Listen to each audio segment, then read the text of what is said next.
Welcome to the Moved to Meditate podcast. I'm your host, Addie D. Hilster. This is a place for vibrant discussions about mindfulness, movement practices, and ways to find more balance and presence in daily life.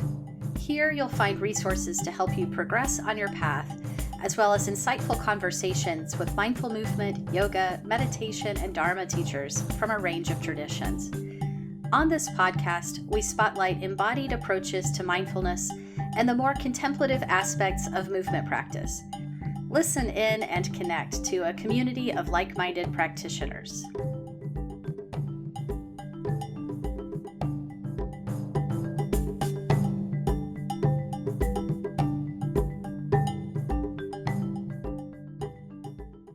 Hello, friends.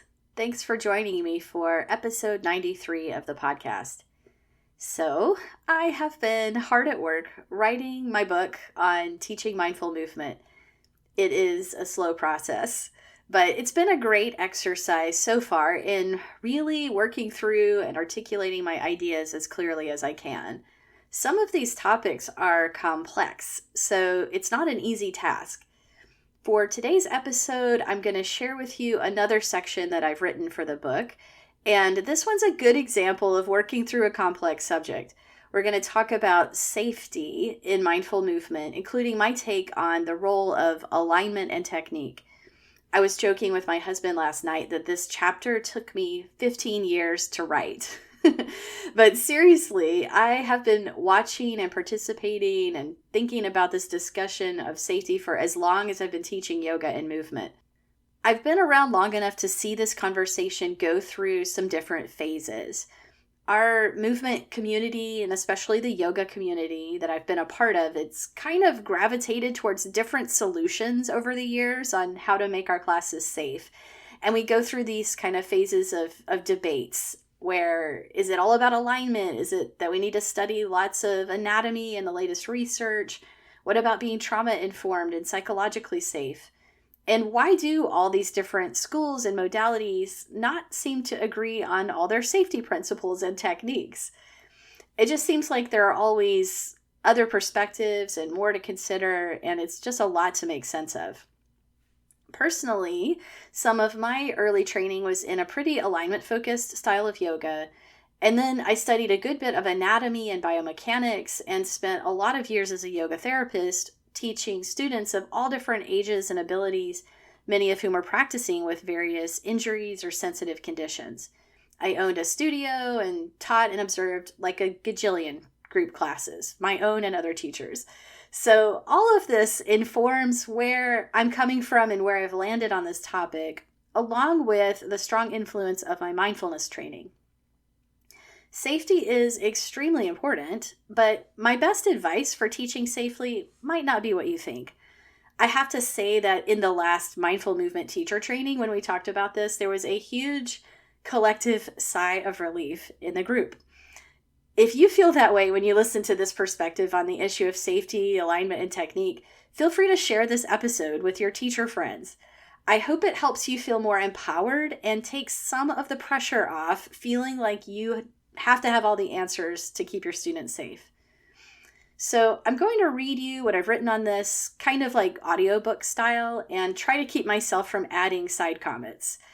It'll be a little less off the cuff than my normal podcast, but it's a preview of what'll be in my book. The book is still a work in progress. I don't think I'm quite halfway there yet, maybe about halfway-ish. So the release date is TBD. I need to make a website page about the book, so maybe that will be coming soon, so there could be a little more information about this not-so-secret project. But if you want me to keep you posted on book news and things like the next mindful movement teacher training, which starts in the fall, make sure you're on my newsletter list. You can sign up for that on my website at movedtomeditate.yoga. And also, by the way, we had a great time at the first teacher masterclass meeting a few weekends ago. If you want to join us for the next casual donation-based teacher support hangout, it's going to be on Sunday, June 30th at 1 p.m. Pacific. My friend Jenny of Curious Qigong is going to give a presentation, so check for details on my website and save the date. I'm also really curious to hear how this episode today sits with you. Part of the reason I'm sharing book excerpts while I'm still writing is to get feedback. So if you have thoughts on this topic, you can find me on Instagram. I'm at Addie_moved to meditate. And there's also an email form on the contact page of my website where you can reach me. Okay, it's story time. Grab a cup of tea and cozy up. I hope you'll enjoy hearing this segment of my book, or at least it'll be interesting and thought-provoking. And I really appreciate any feedback, and thank you so much for listening. Excerpt from Teaching Mindful Movement by Addie D. Hilster. In Part 3, Physical Practicalities. Considerations for safety.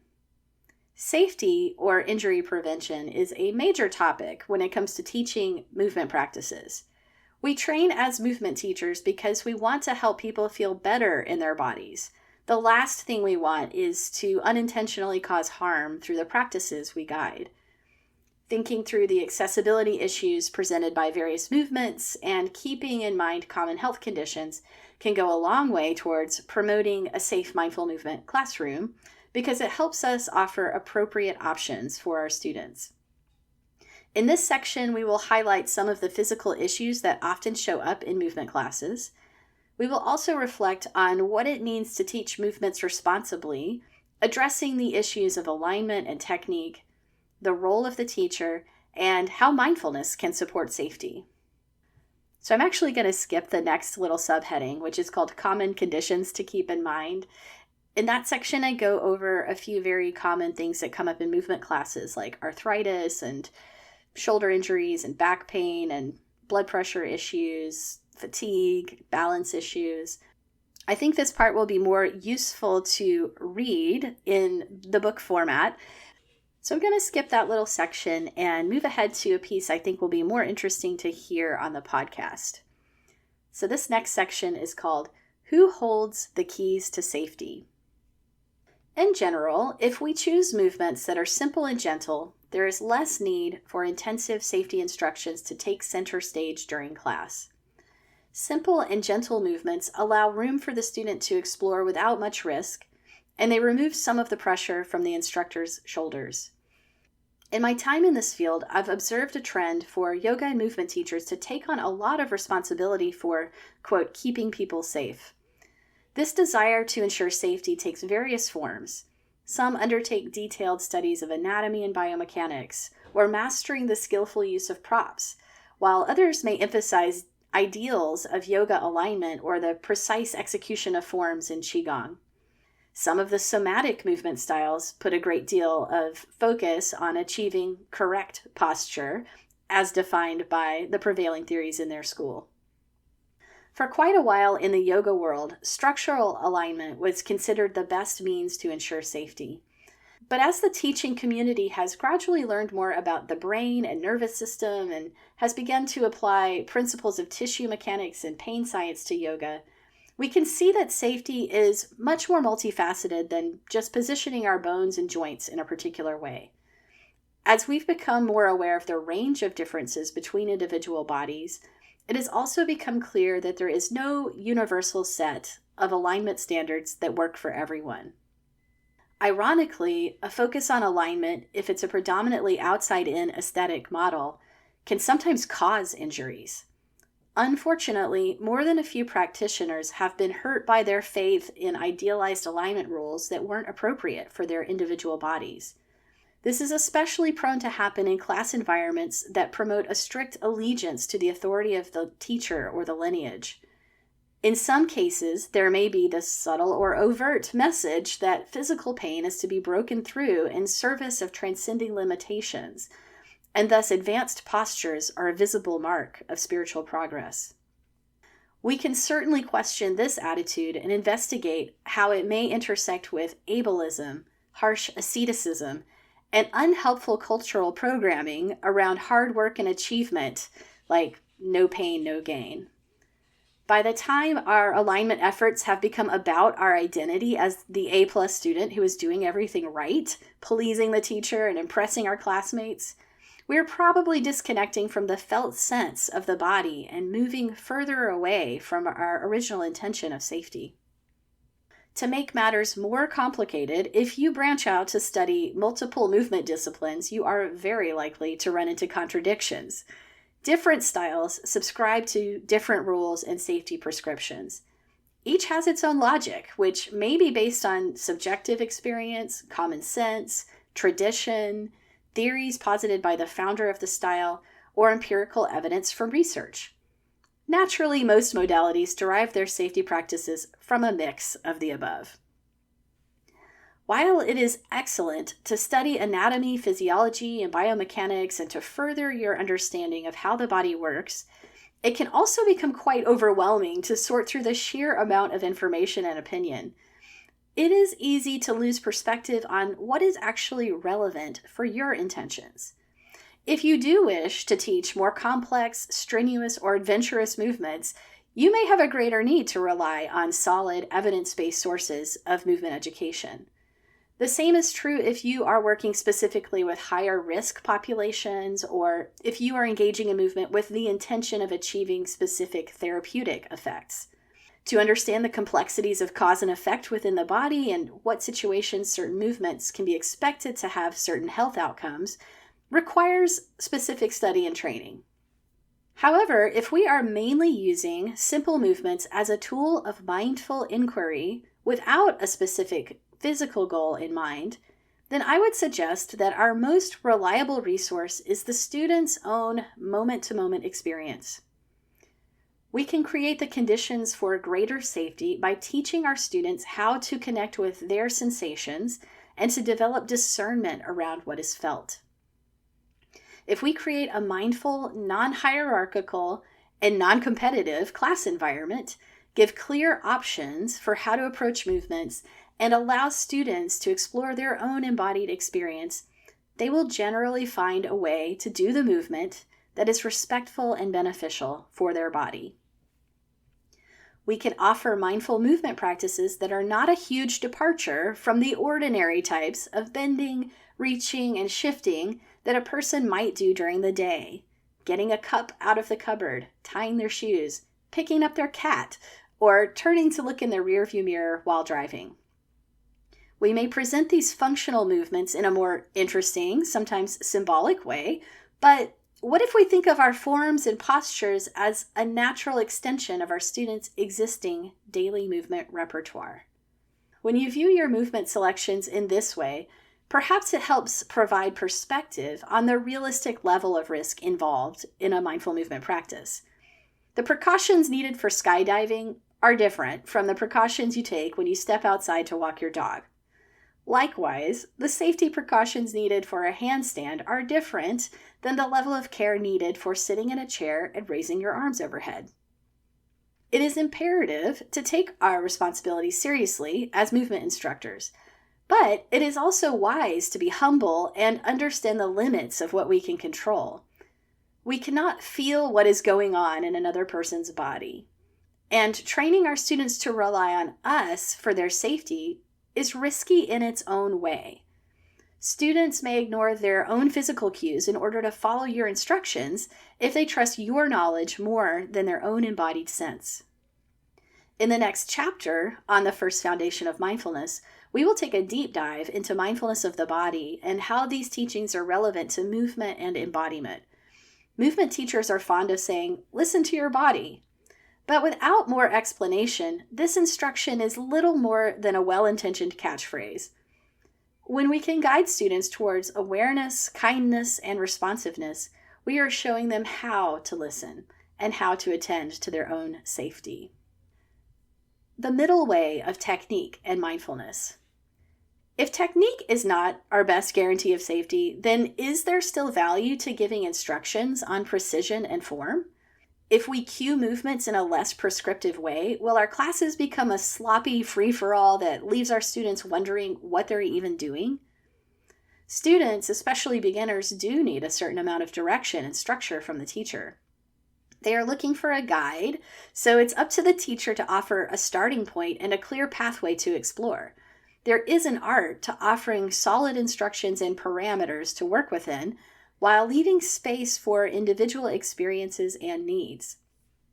I believe that there is a middle way in which technique can play a role in providing a framework for students to get to know their embodied experience if we keep the intention behind such instructions clear. If we avoid having the experience become too cerebral or fixated on the outer appearance of the form, an alignment instruction can be a prompt for curiosity and mindfulness. This might look like giving a few alignment options and firmly rooting the exploration in the student's real-time experience, i.e., if you feel this, try this. If you feel that, try that. We can approach technique less as a destination and more as a process. Rather than relying on the aesthetics of form and positioning, we might speak to interactions, muscle engagements, rotations, lifts, and gestures that students can access according to their own abilities. They can use our suggestions as a way to inquire, then trust their direct experience to make adjustments as needed. For example, let's feel into the difference between the following instructions for the front leg in Warrior 1 or any standing lunge. Make sure your knee is right over your ankle, not dipping inwards or going forward beyond the heel. Or, what do you feel in your knee right now? If you feel more pressure than you'd like there, try decreasing the bend a bit and see how that feels. How about if you lift your arch a little and press down through your heel? What is that like? There's nothing technically wrong with the first instruction, but it is more directive without giving the student much to explore and discover. It might land a little bit like a warning, and too many instructions with that tone can put the nervous system on edge and undermine a student's sense of trust in their body. The second set of instructions might achieve a very similar looking position in the end, but it's phrased mostly as a series of questions. This conveys that there is not a single correct experience to be having and gives the student permission to experiment, adapt, and tune into their own instincts. Approaching the pose as a mindful inquiry helps to point students towards their interoceptive experience, feeling the body from the inside, in addition to the proprioceptive experience, which is more about positioning and form. More on this in a few chapters. Visual observation. What are we looking for? Visually observing our students can give us some clues about how the movement is going and how we might want to respond with our next instruction or question. Keeping in mind that there is only so much that we can truly know from our perspective outside their body, our eyes can help guide the continued inquiry. Here are some examples of what might catch your eye and spark further investigation. Positions that seem to be producing undue pressure on any of the joints. Collapsing into a position in a certain area of the body, for example, sagging into the shoulders during downward facing dog. Bracing certain areas of the body with unnecessary tension, for example, clenching the jaw while holding a squat or chair pose. Going against the natural limitations of one's individual skeletal structure, for example, trying to force the knees down in a seated butterfly pose.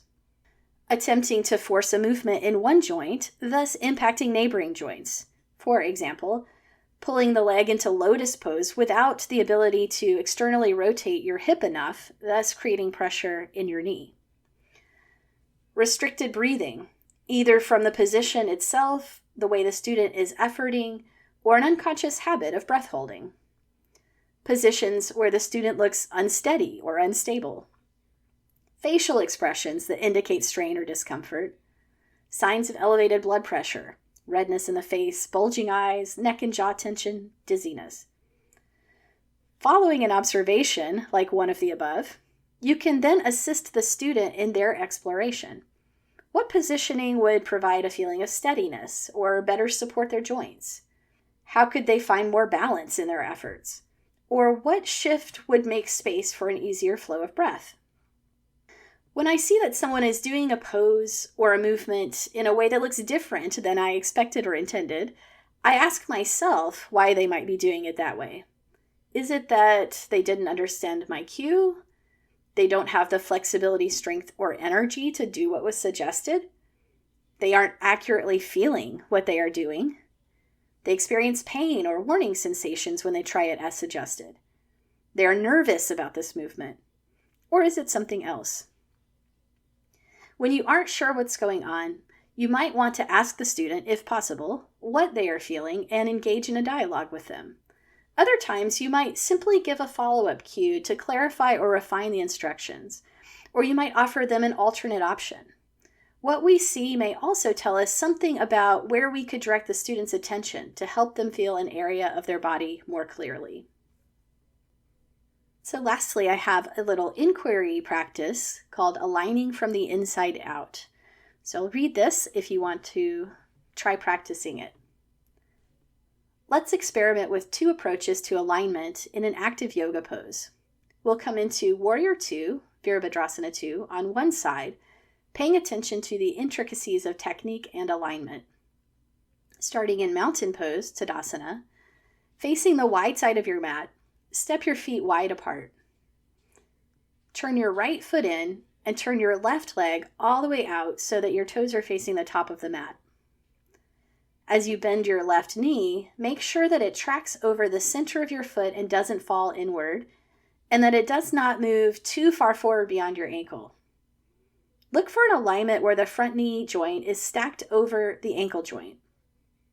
With your hips and torso turned open towards the wide side of the mat, bring your arms out parallel to the ground. And rotate your head to the left so you can look out over the middle finger of your front hand. Hold this for a few breaths, continuing to refine your form before coming out.